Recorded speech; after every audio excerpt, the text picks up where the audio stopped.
வணக்கம் மக்களே, எங்கள் ஆச்சி ஸ்டைலில் முட்டை குழம்பு பார்க்கலாமா? வேறு லெவல் டேஸ்ட்டில் இருக்குங்க. கண்டிப்பாக ட்ரை அவுட் பண்ணி பாருங்கள்.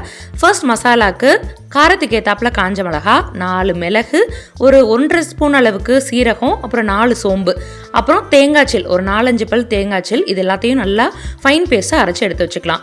அடுத்து ஒரு கடாயில் எண்ணெய் சூடானதுக்கப்புறமா சீரகம், சோம்பு, கருவேப்பிலை, நல்ல ஒரு கப்பு நிறைய சின்ன வெங்காயங்க. சின்ன வெங்காயம் தான் இதுக்கு டேஸ்ட் கொடுக்குறதே. பெரிய வெங்காயம் ஸ்ட்ரிக்ட்லி நோ. அதுக்கடுத்தது அதுக்கு பாதி அளவுக்கு வெள்ளைப்பூடு எல்லாத்தையும் நீட்டு வாக்கில் கட் பண்ணி நல்லா சுருளை வதங்கினதுக்கப்புறமா நம்ம அரைச்சி வச்சுருக்க மசால் இதை சேர்த்துட்டு தேவையான அளவு தண்ணி, உப்பு எல்லாத்தையும் சேர்த்து நல்லா பச்சை வாசனை அளவுக்கு போகிற அளவுக்கு நல்லா கொதிக்க விட்டுக்கலாம்.